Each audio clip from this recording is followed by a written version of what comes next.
Assalamu alaikum. Welcome to the lectures by Iman Fatma. Today we are discussing about heart and chapter 9 of the Guide.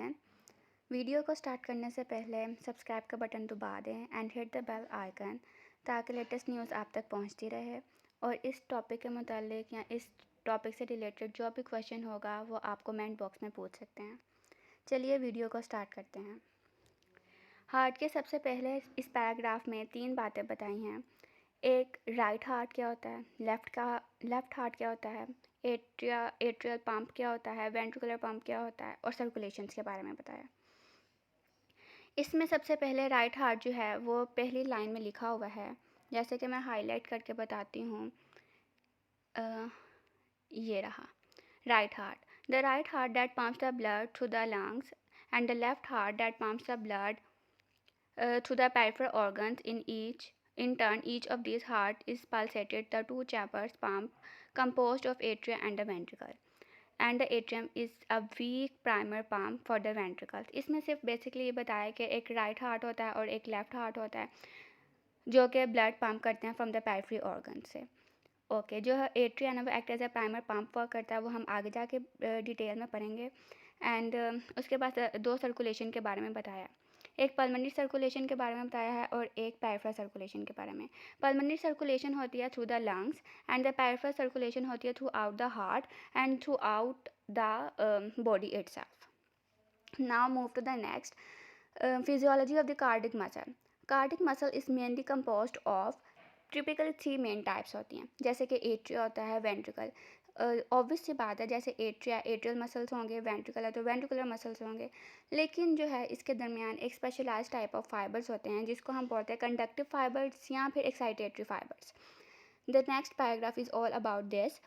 Oh right, and the physiology of the anatomy of the cardiac muscle is similar as that of the skeletal muscle, but there is different changes, इसमें changes आ जाती हैं, जैसे कि skeletal muscles में वैसे actin होती है, myosin होती है और स्लाइडिंग फिलामेंट मॉडल के ज़रिए ये कॉन्ट्रैक्शन प्रोड्यूस करते हैं।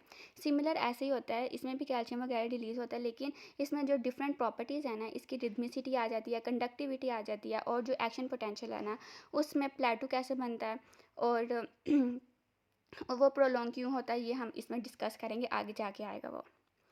Okay, the next one is heart muscle act as a syncytium. जो सेंसिट्रियम है ना वो होता है हमारे पास act as a unit, act as a team work जिसे हम बोलते हैं। वो जो कार्डिक मसल है ना वो हमारे पास act as a unit work करते हैं। और जो इम्पल्स है ना, फॉर एग्जांपल जैसे कि एट्रिया, वहाँ पे कोई इम्पल्स आई है, एट्रिया का सिंगल मसल जो है वो कॉन्ट्रैक्ट नहीं करेंगे, बल्कि वहाँ पर मौजूद सारे muscle act as a unit work करेंगे और सारे जो हैं वो एक ही टाइम पर कॉन्ट्रैक्ट करेंगे, इसलिए हम इसको बोलते हैं act as a unit work करते हैं। ओके, इसके एट्रिया और वेंट्रिकल के दरमियान हमारे पास इंटरकलेटेड डिस्क प्रेजेंट होती हैं और जिसके थ्रू जो है वो इम्पल्स ट्रांसफ़र होती है। बेसिकली इसके थ्रू नहीं होती, लेकिन इसमें कंडक्टिंग फाइबर्स होते हैं जिसमें एवी नोड, एवी बंडल्स वगैरह होते हैं, उसके थ्रू पास करती हैं, लेकिन इंटरकलेटेड डिस्क भी प्रेजेंट होती हैं। और राइट, इसके बाद उन्होंने ये गैप जंक्शन का जिक्र किया है। और राइट, ये डिफ्यूज़ गैप जंक्शन प्रेजेंट होते हैं इनके दरमियान, जो कि act as a unit work करने में इनको हेल्प करते हैं। और राइट, इसके बाद 2 सेंसिट्रियम के बारे में बताया है, एक एट्रियल सेंसिट्रियम होता है और एक वेंट्रिकुलर सेंसिट्रियम होता है। सेंसिट्रियम का मतलब ही unit, act as a unit work करना। जैसे इम्पल्स जो है एट्रिया में आएगी, एट्रियल मसल जो हैं वो कॉन्ट्रैक्ट करेंगे एंड देन फिर एवी नोड, एवी बंडल, जो कि मैंने आपको बताया है कि ये बेसिकली होते हैं कंडक्टिंग फाइबर्स जिसके थ्रू इम्पल्स जो है वो ट्रांसफ़र कर सकती है। एट्रियम में आएगी तो एट्रियल सेंसिट्रियम वर्क करेगा एंड द वेंट्रिकल में आएगी तो वेंट्रिकल सेंसिट्रियम वर्क करेगा। और जो इम्पल्स है ना वो इसके थ्रू एट्रिया टू वेंट्रिकल में एवी बंडल और एवी नोड के थ्रू पास करती है। और इस पूरे पैराग्राफ में सिर्फ यही बताया। ओके, आगे आ जाता है action potential of the cardiac muscle. Action potential होता क्या है और ये कैसे ओरिजिनेट करता है, ये अब हम पढ़ेंगे। Okay, the action potential in the cardiac muscle जो है वो तब इनिशिएट करता है जब मेम्ब्रेन पोटेंशियल जो है वो -85 टू -90 मिली वॉल्ट के दरमियान हो। मतलब कि जो स्केलेटल मसल का जो एक्शन पोटेंशियल है ना वो सिमिलर होता है बट थोड़ा सा डिफरेंट है कार्डिक मसल में, बिकॉज इसका जो मेम्ब्रेन पोटेंशियल है ना वो मेनली -85 होना ज़रूरी है, तब भी जो एक्शन पोटेंशियल है ना वो इनिशिएट होगा। अच्छा, मैं आपको अब इसमें से एक डायग्राम दिखाती हूँ जिसके थ्रू हमें पता लगेगा। यहाँ पर मैंने एक डायग्राम बनाई है जिसमें 3 किस्म के इसमें चैनल्स होते हैं जो कि इनिशिएट करते हैं action potential in the cardiac muscle. एक होता है कैल्शियम चैनल्स होते हैं, एक होते हैं हमारे पास सोडियम चैनल्स और पोटाशियम चैनल्स होते हैं। जो सोडियम चैनल्स होते हैं ना वो फास्टली ओपन होते हैं और फास्टली क्लोज हो जाते हैं, मतलब कि जल्दी ओपन होते हैं और जल्दी ही बंद हो जाते हैं। और जो कैल्शियम चैनल्स होते हैं वो स्लो ओपन होते हैं और स्लो ही बंद हो जाते हैं। और इसी के दरमियान हमारे पास कैल्शियम चैनल्स भी आते हैं। लेट्स सपोज हमारे पास जो सेल है उसके अंदर नेगेटिविटी बहुत ज़्यादा, मतलब कि वो उस सेल की जो नेगेटिविटी है वो इतनी ज़्यादा है कि यार ना अब इसको कन्वर्ट करना है पॉजिटिविटी में, यहाँ पे इसको डीपोलराइज स्टेट में लाना है। फर्स्टली क्या होगा कि जैसे ही एक्शन पोटेंशियल -85 तक पहुंचेगा तो सोडियम चैनल्स जो हैं फास्ट सोडियम चैनल्स वो ओपन हो जाएंगे और सेल के अंदर पॉजिटिविटी होना शुरू हो जाएगी। ये जो मैंने नेगेटिव साइन बनाए हैं अब मैं इनको पॉजिटिव कर रही हूँ। सेल के अंदर क्या है, पॉजिटिविटी होना शुरू हो जाएगी। क्या होगा, डीपोलराइजेशन हो रही है, डीपोलराइजेशन स्टेट हो रही है। ओके, इसके बाद क्या होगा कि फास्ट सोडियम चैनल्स ओपन हुए हैं, अब ये सोडियम चैनल्स जो हैं इन्हें क्लोज भी होना है। ठीक है, जब ये क्लोज होंगे सेल के अंदर दोबारा से क्या होगी, नेगेटिविटी होना शुरू हो जाएगी। अब ये सेल के अंदर दोबारा से नेगेटिविटी होना शुरू हो गई है, बिकॉज क्योंकि डीपोलराइजेशन स्टेट ख़त्म हो गई है और सोडियम चैनल्स जो हैं वो क्लोज हो गए हैं और जो पोटाशियम आयंस हैं, पॉजिटिव आयंस जो हैं वो सेल के बाहर जाना शुरू हो गए हैं और सेल के अंदर दोबारा से नेगेटिविटी हो गई है, जिसको हम बोलते हैं ये दोबारा से डीपोलराइजेशन स्टेट में आ रहा है। ओके, इसके बाद क्या होता है कि जो कैल्शियम चैनल्स हैं ना वो स्लो क्लोज होते हैं और स्लो ही ओपन होते हैं। ठीक है, इसके बाद जो स्लो कैल्शियम चैनल्स हैं ना वो ओपन होते हैं और स्लो ही ऑलराइट। इसके बाद जो सोडियम चैनल क्लोज हो जाएंगे और कैल्शियम चैनल्स जो हैं वो अब स्लोली ओपन हो रहे हैं। ठीक है, और दोबारा से जो रीपोलराइजेशन वाली स्टेट है ना दोबारा से डीपोलराइजेशन वाली स्टेट में चले जाएगी और दोबारा से सेल के अंदर क्या होगी, पॉजिटिविटी होना शुरू हो जाएगी, बिकॉज के ना स्लो कैल्शियम चैनल्स जो हैं वो ओपन हो गए हैं। ठीक है, अब ये थोड़ा टाइम लेंगे और उसके बाद ये क्लोज होना शुरू होंगे। जब ये क्लोज होंगे सेल के अंदर क्या होगा, दोबारा से जो है वो नेगेटिविटी होना शुरू हो जाएगी, सेल जो है वो दोबारा से रीपोलराइजेशन स्टेट में चला जाएगा। जब कैल्शियम चैनल्स जो हैं वो क्लोज होंगे तो दैट्स वाई जो एक्शन पोटेंशियल है ना वो इनिशिएट करता है। ऑल राइट, लेकिन इसके दरमियान ना एक प्लेटू वाली स्टेज आती है, वो मैं आपको नेक्स्ट डायग्राम में बताती हूँ। अगर इस डायग्राम में देखें तो जो कार्डिक मसल में जो एक्शन पोटेंशियल इनिशिएट हो रहा है, मैंने आपको जैसे पहले ही बताया था -85 से स्टार्ट होगा।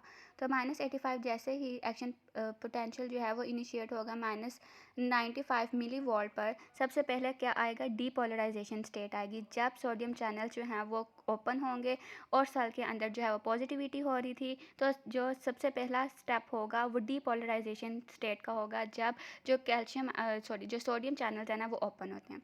एंड द नेक्स्ट वन, ये जो पॉइंट बना है ना, ये वाला पॉइंट, ये अच्छा, ये बिकॉज ये बना क्यों है, क्योंकि अब जो सोडियम चैनल्स हैं ना अब उन्होंने क्लोज होना, बिकॉज ये रैपिडली ओपन होते हैं और रैपिडली क्लोज हो जाते हैं। और ये जो नॉक्सी बनी है ना ये इसी वजह से बनी है, बिकॉज के जो सोडियम चैनल्स हैं ना वो क्लोज हो गए। ओके, इसके बाद जो है ये जो कर्व आ रहा है ना, कर्व, बिकॉज के सोडियम चैनल्स क्लोज हो गए, सेल के अंदर दोबारा से नेगेटिविटी हो रही है और जो कैल्शियम चैनल्स हैं ना वो स्लो ओपन होते हैं। स्लो कैल्शियम चैनल्स ओपन होने की वजह से जो कर्व बन रहा है ना इसको हम प्लेटू बोलते हैं, जो कि मेन करेक्टर है, जो कि मेन प्रॉपर्टी है कार्डिक मसल के अंदर, और स्केलेटल मसल के अंदर ये प्लेटू नहीं बनता। ऑलराइट, इसके बाद जो डीपोलराइजेशन स्टेट आ गई, डीपोलराइजेशन वाली स्टेट आ जाएगी जब कैल्शियम चैनल जो हैं वो स्लोली ओपन होंगे।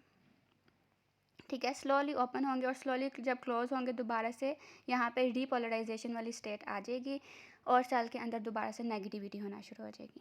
ओके, अच्छा, अब अगर हम इस पैराग्राफ को रीड करें ना, why cause the long action potential and the plateau, because इसमें दो मेन रीज़न आती हैं। ठीक है, एक तो आ जाती है फर्स्टली जो है वो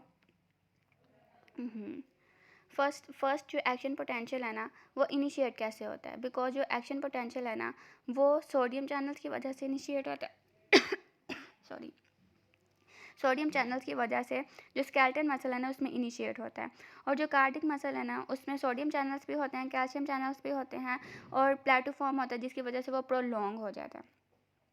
और जो प्लेटो बनता है ना वो मेनली जो है वो 0.02 टू 0.03 सेकेंड्स के लिए बनता है, ये 0.02 टू 0.03 सेकेंड्स के लिए बनता है। और इसी पैराग्राफ में ये पूरी कहानी बताई हुई है, डीपोलराइजेशन कब होगी और रीपोलराइजेशन कब होगी। ओके, इसके बाद आ जाता है कि velocity of this signal conduction in the cardiac muscle. Signal अब कैसे ट्रांसफ़र हो रहे हैं, जो इम्पल्स है उसकी वेलोसिटी कितनी है एट्रिया और वेंट्रिकल में। जो एट्रिया होता है ना और वेंट्रिकल उसमें 0.3 टू 0.4 मीटर पर सेकंड होती है, और जो प्रिकेंजी फाइबर्स हैं ना जैसे कि कंडक्टिंग फाइबर्स हैं A V not, A V bundle, और उसके थ्रू प्रिकेंजी फाइबर्स भी आते हैं। और मेनली इसकी जो वेलोसिटी होती है वो 4 मीटर पर सेकंड होती है, जैसे कि यहाँ पर लिखा हुआ है, ये मैं आपको शो करवा देती हूँ। ये लिखा हुआ है 4 मीटर पर सेकंड। इसी पैराग्राफ में ऐसे ही बताना है, सिर्फ 2 बातें लिखी हुई हैं क्योंकि गाइडेंस बहुत एक्सटेंसिव है, इसमें सिर्फ मेन चीज़ें याद करनी होती हैं। आगे मूव करते हैं। ये अब रिफ्रैक्टिव पीरियड क्या होता है। रिफ्रैक्टिव पीरियड वो वाला पीरियड या फिर वो वाला ड्यूरेशन होता है जब ऑलरेडी एक एक्शन पोटेंशियल इनिशिएट हो रहा हो, लेकिन उसी ड्यूरेशन के दरमियान कोई न्यू इम्पल्स आ जाए, तो that's what is known as a refractive period. अब वो जो एक्शन पोटेंशियल है वो उस न्यू इम्पल्स को रिस्पॉन्स करता है या नहीं करता, इसमें आगे 2 मेन चीज़ें आती हैं, वो मैं आपको शो करवाती हूँ। ओके, ये मैंने एक डायग्राम बनाई है जिसमें सब फर्स्ट ऑफ ऑल ये डीपोलराइजेशन वाली स्टेट आ रही है, एंड देन प्लेटो बन रहा है, एंड देन रीपोलराइजेशन वाली स्टेट आ रही है। इस दोनों के दरमियान जब डीपोलराइजेशन वाली ये वाली स्टेट आई है तब हमारे पास क्या होगा, एब्सोल्यूट रिफ्लेक्टिव पीरियड आएगा, और जब रीपोलराइजेशन वाली स्टेट होगी तब रिलेटिव रिफ्लेक्टिव पीरियड आएगा। एब्सोल्यूट रिफ्लेक्टिव पीरियड जो है जब एक एक्शन पोटेंशियल जो है वो स्ट्रांगली मूव कर रहा है या फिर इनिशिएट हो गया है, अगर एक स्ट्रॉन्ग इम्पल्स आ गई है तो एब्सोल्यूट रिफ्लेक्टिव पीरियड में ये होगा कि जो स्ट्रॉन्ग इम्पल्स आई है उसको रिस्पॉन्स नहीं करेगा एक्शन पोटेंशियल, और जो डीपोलराइजेशन वाली स्टेट है वो कंटिन्यू रहेगी। Okay, alright. जब एब्सोल्यूट रिफ्रैक्टिव पीरियड वो होता है जब न्यू इम्पल्स अगर जनरेट हो भी गई है तो पुराने वाला एक्शन पोटेंशियल उसको रिस्पॉन्स नहीं करता, और जो डीपोलराइजेशन वाली स्टेट है वो कंटिन्यू रहती है।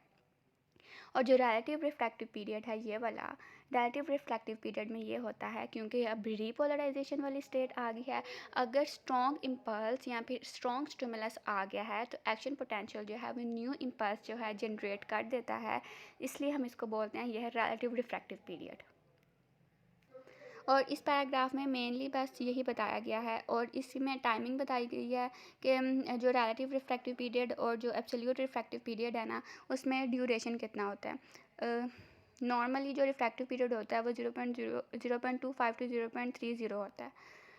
और इस पैराग्राफ में बस यही बताया हुआ है।